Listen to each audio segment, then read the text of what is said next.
తిరుపతి లడ్డూలో కల్తీ నెయ్యి వ్యవహారం ఉందో ఈ కేసుకు సంబంధించి ఒక కీలక పరిణామం అయితే జరిగింది. ఈ పరిణామం మొత్తం వైసీపీ పార్టీ మొత్తాన్ని కూడా ఉక్కిరిబిక్కిరి చేసింది. ముఖ్యంగా టీటీడీ మాజీ చైర్మన్ వైవి సుబ్బారెడ్డికి అతిపెద్ద ఎదురు దెబ్బగా చెప్పొచ్చు.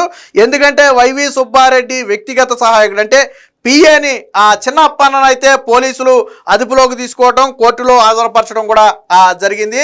దీనికి సంబంధించి ఎప్పుడైతే సుబ్బారెడ్డి పిఏను అరెస్టు చేశారు అనే వార్త బయటకు వచ్చిందో ఇది ఎంటైర్ వైసీపీ పార్టీని కలవరబెట్టింది. ఎందుకంటే ఎంటైర్ ఈ కల్తీ నేతి వ్యవహారంలో తొలి రాజకీయ అరెస్టుగా భావించవచ్చు. ఎందుకంటే రాజకీయాలతో సంబంధం ఉన్నటువంటి తొలి అరెస్టుగా ఇప్పుడు వైవి సుబ్బారెడ్డి పిఏ అరెస్టును మనం భావించవచ్చు. ఇంతకు ముందు అరెస్టులు జరిగితే ఆ నేతి కంపెనీలకి సంబంధించి వాళ్ళకి సంబంధించిన ఉద్యోగులు లేకపోతే ఎండీలు వీళ్ళని మాత్రమే పోలీసులు అదుపులోకి తీసుకున్నారు.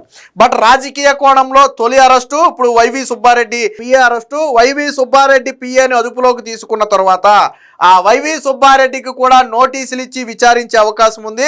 అవసరమైతే వైవి సుబ్బారెడ్డిని కూడా త్వరలోనే అదుపులోకి తీసుకుంటారని చెప్పి ఊహాగానాలు అయితే నడుస్తున్నాయి. మొత్తంగా వాస్తవానికి విషయం ఏంటంటే ఇదే పిఏని గతంలో ఆల్రెడీ సిట్ కార్యాలయానికి, తిరుపతిలో సిట్ కార్యాలయానికి పిలిచారు, విచారించారు, కొంత స్టేట్మెంట్ వాంగ్మూలం తీసుకున్నారు, దాన్ని నమోదు చేసుకున్నారు.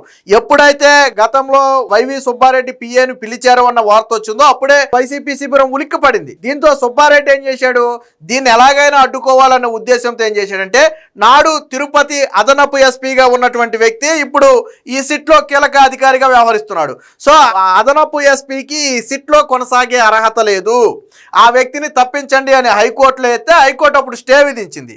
దాన్ని సిబిఐ సుప్రీంకోర్టులో సవాల్ చేసింది.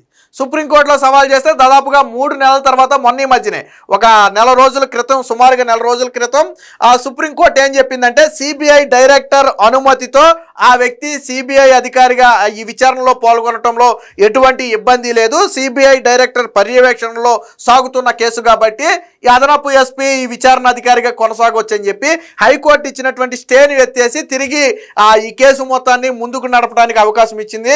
ఎప్పుడైతే సుప్రీంకోర్టులో క్లీన్ చిట్ వచ్చిందో మళ్ళీ వెంటనే కేసును పరుగులు పెట్టించారు.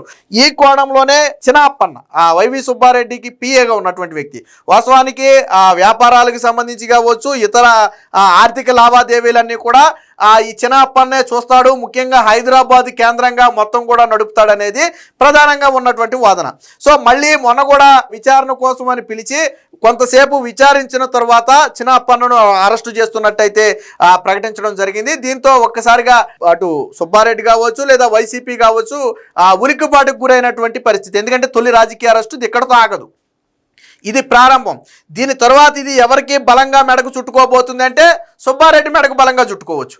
సో ఎందుకంటే గతంలో కూడా ఇలా ఏదైనా కేసులు విచారణ వచ్చినప్పుడు పిఎల్ని కానీ లేదా వాళ్ళ దగ్గర పనిచేసిన వాళ్ళని కానీ అదుపులోకి తీసుకుని ఆ తర్వాత మరింత సమాచారం వచ్చిన తర్వాత అసలు వ్యక్తులను అదుపులోకి తీసుకుంటారు. సో ఇప్పుడు ఆ కోణంలో ఆలోచించిన వైవి సుబ్బారెడ్డి మెడకు ఇది బలంగా ఉచ్చు బిగుసుకునే అవకాశం ఉంది. త్వరలోనే వైవి సుబ్బారెడ్డిని కూడా విచారణకు రమ్మని సిట్టు నోటీసులు కూడా జారీ చేసే అవకాశం ఉందని చెప్తున్నారు.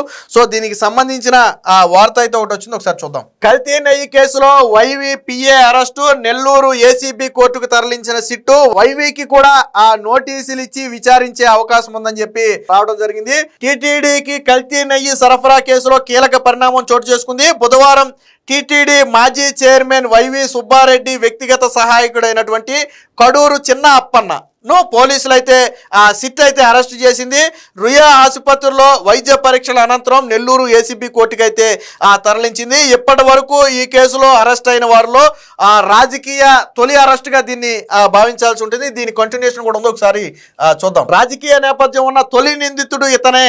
చిన్న అప్పన్నది విజయనగరం జిల్లా తెరలాం మండలం పాముల వలస. హైదరాబాద్ కేంద్రంగా వైవి సుబ్బారెడ్డి వ్యక్తిగత వ్యాపారాలకు సంబంధించిన వ్యవహారాలు చూస్తుంటాడు. టీటీడీ కల్తీ నెయ్యి సరఫరా వ్యవహారంలో ఇతడి కీలక పాత్ర పోషించినట్టుగా సిట్టు భావిస్తుంది. వాస్తవానికి గత నెల జూన్ 4వ తేదీనే చిన్న అప్పన్నను తిరుపతి కార్యాలయానికి పిలిచి కొంతసేపు వాళ్ళకి రావాల్సిన సమాచారం అయితే రాబట్టుకున్నారు. ఆ తర్వాత అవసరమైతే మళ్ళీ పిలుస్తామని చెప్పి పంపేశారు. వాస్తవానికి చిన్న అప్పన్న తరువాతే వైవి సుబ్బారెడ్డి కోర్టుకు వెళ్ళాడు. అది కూడా ఇక్కడే ఉంది, చూడండి ఒకసారి. చిన్న అప్పన్నను విచారణకు పిలిపించడంతో వైవి సుబ్బారెడ్డి సహా వైసీపీ శిబిరం కలవరపాటుకు గురైంది. ఆ వెంటనే వైవి సుబ్బారెడ్డి ఈ కేసు దర్యాప్తు అధికారిగా ఉన్న తిరుపతి అదనపు ఎస్పీ వెంకట్రావు కొనసాగే దాన్ని హైకోర్టులో సవాల్ చేయటం, హైకోర్టు దర్యాప్తుపై స్టే విధించడం తెలిసిందే. సుమారు 3.5 నెలల తరువాత సుప్రీంకోర్టు ఆదేశాలతో సిట్టు దర్యాప్తు తిరిగి ప్రారంభమైంది. నేను ఇందాకే చెప్పా, ఎప్పుడైతే గతంలో చిన్నప్పన్నను పిలిచారో అది వైసీపీకి ఉక్కిరిబిక్కిరి అయిపోయింది. ఎందుకంటే ఎప్పుడైతే వైసీపీకి చెందిన వాళ్ళను సిట్టు పిలుస్తుందో దాని అర్థం ఏంటి, అక్కడక్కడ లింకులు తిరుగుతున్నాయి అర్థం. తర్వాత అది ఎక్కడి దాకా వెళ్ళదు అనేది తర్వాత విషయం.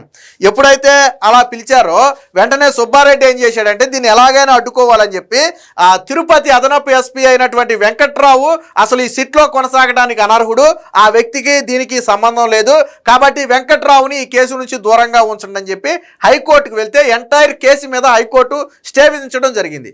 స్టే విధిస్తే ఏం చేసింది, అప్పుడు సిబిఐ సుప్రీంకోర్టుకి వెళ్ళింది.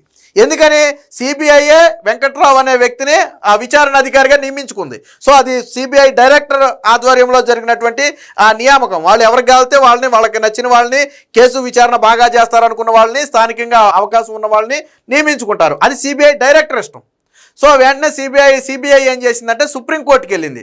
సో వెంకట్రావు నియామకాన్ని హైకోర్టు ఇలా అడ్డుకుంది. దీనివల్ల కేసు మొత్తం కూడా వెనక్కి వెళ్ళిపోయే అవకాశం ఉంది కాబట్టి దీన్ని వెంటనే క్లియర్ చేస్తే కేసును మేము ముందుకు తీసుకెళ్తామని సుప్రీంకోర్టులో సిబిఐ వాదిస్తే సిబిఐ ఏం చేసింది, అప్పుడు చెప్పింది స్పష్టంగా ఎంటైర్ కేసు విచారణ అనేది సిబిఐ డైరెక్టర్ ఆధ్వర్యంలో జరుగుతుంది.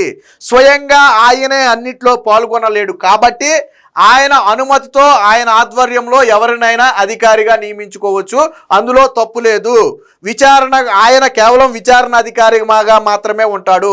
బట్ విచారణ ప్రాసెస్ అంతా కూడా సిబిఐ డైరెక్టర్ ఆధ్వర్యంలో జరుగుతుంది కాబట్టి ఇందులో ఎటువంటి అవకతవకలు కానీ ఇంకోటి కానీ జరుగుతాయి అనడానికి ఆస్కారం లేదు. కాబట్టి ఆ అధికారిని కొనసాగించవచ్చని హైకోర్టు ఇచ్చినటువంటి స్టేను ఎత్తివేసింది. దీంతో మళ్ళీ కేసు తిరిగి ఓపెన్ అయింది. లేకపోతే మధ్యలో ఒక 3.5 నెలలు గ్యాప్ వచ్చింది, లేకపోతే కేసు ఇంకా వేగంగా ఉండేదేమో బహుశా. సో అది జరిగింది. ఆ వెంటనే ఎప్పుడైతే సుప్రీంకోర్టు ఆదేశాలతో సిట్టు దర్యాప్తు తిరిగి ప్రారంభమైందో ఆ వెంటనే కీలక పరిణామం చోటు చేసుకుంది. విచారణ నిమిత్తం దర్యాప్తు అధికారులు బుధవారం మళ్ళీ తిరుపతి సిట్ కార్యాలయానికి చిన్నప్పన్నను పిలిచారు. హైదరాబాదు, విశాఖపట్నం సిబిఐ కార్యాలయాల నుంచి వచ్చిన 3 డిఎస్పీలు అలాగే 3 సిఐలు ఈ విచారణలో పాల్గొన్నారు. విచారణ అనంతరం చిన్నప్పన్నను అరెస్టు చేశారు. రాత్రి 8-10 గంటలకు రుయా ఆసుపత్రికి తరలించారు. వైద్య పరీక్షల అనంతరం నెల్లూరు ఏసీబీ కోర్టులో హాజరుపరిచేందుకు తీసుకువెళ్లారు. అయితే రాత్రి వేళ కావడంతో జడ్జి నివాసం వద్దే హాజరుపరిచే అవకాశం అని చెప్పారు. వాస్తవానికి రిమాండ్ రిపోర్ట్లో ఇప్పుడు అరెస్టు చేసినటువంటి ఈ చిన్నప్పన్నను A24గా పేర్కొనడం జరిగింది. చిన్నప్పన్న అరెస్టుతో తదుపరి వైవి సుబ్బారెడ్డికి సైతం నోటీసులు జారీ చేసి విచారించే అవకాశం ఉంది. కేసు దర్యాప్తు మరింత కీలక మలుపు తీసుకునే అవకాశం కనిపిస్తుంది. దానికి అనుగుణంగా కీలక వ్యక్తుల అరెస్టులు కూడా జరుగుతాయనే ఊహాగానాలు మొదలయ్యాయి. అయితే ప్రధానంగా ఇది వైవి సుబ్బారెడ్డి మెడకు చుట్టుకుంటుంది. తదుపరి వైవి సుబ్బారెడ్డిని విచారణకు పిలవటం ఖాయం అనేది ప్రధానంగా జరుగుతుంది. దీంతో పాటు ఇక్కడ వైవి సుబ్బారెడ్డి దగ్గర ఆగుద్దా అంటే ఆగదు. దీంట్లో మరి కొంతమంది అధికారులు కావచ్చు లేదా ఇతర బోర్డుకు సంబంధించినటువంటి వ్యక్తులు కావచ్చు. సో వీళ్ళందరి మేరకు కూడా ఇది త్వరలోనే చుట్టుకోబోతుంది. వీళ్ళందరినీ కూడా ఆ సిట్ విచారణకు పిలవబోతుంది అనేది దీని ప్రధాన సారాంశం. బట్ ఏది ఏమైనా వైవి సుబ్బారెడ్డి పిఏను ఈరోజు అరెస్టు చేయటం అనేది ఎంటైర్ వైసీపీ పార్టీని కలవరపెడుతుంది. ఇప్పటి వరకు ఈ కల్తీ నెతికి మాకు సంబంధం లేదని వైసీపీ డబ్బా కొట్టుకుంటూ తప్పించుకునే ప్రయత్నం చేసినప్పటికీ కూడా విచారణ లోతుగా వెళ్లే కొంది, విచారణ ముందుకు సాగే కొంది వైసీపీ మూలాలే బయటపడుతున్నాయి. గతంలో మీకు వివేక హత్య కేసు కూడా ఆల్మోస్ట్ ఇలాంటిది. అసలు మొదట్లో వివేక హత్య కేసులో మాకు సంబంధం లేదు, మొత్తం టీడీపీనే చేసింది, టీడీపీ నేతలు బీటెక్ రవి కావచ్చు లేదా ఇంకోళ్ళు కావచ్చు వీళ్ళందరూ చేశారని చెప్పి వాదించారు. బట్ ఎప్పుడైతే సిబిఐ విచారణకు వచ్చిందో దాని తర్వాత అసలు బండారం బయటపడింది. సో మొత్తం వైఎస్ కుటుంబానికి చెందిన వాళ్ళే అందులో ఇరుక్కుపోయారు. అవినాష్ రెడ్డి కావచ్చు, భాస్కర్ రెడ్డి కావచ్చు, ప్రత్యక్షంగానో పరోక్షంగానో జగన్మోహన్ రెడ్డి దగ్గర పనిచేసిన వాళ్ళని పిలిచారు, భారతీరెడ్డి దగ్గర పనిచేసిన వాళ్ళని పిలిచారు. సో ఇది కూడా అంతే, యాజ్ ఇట్ ఈజ్గా మాకు మొదట మాకు సంబంధం లేదని చెప్పారు. బట్ విచారణ సాగుతున్న కొద్దీ ఇది వైసీపీ నేతల చుట్టూనే తిరుగుతుంది.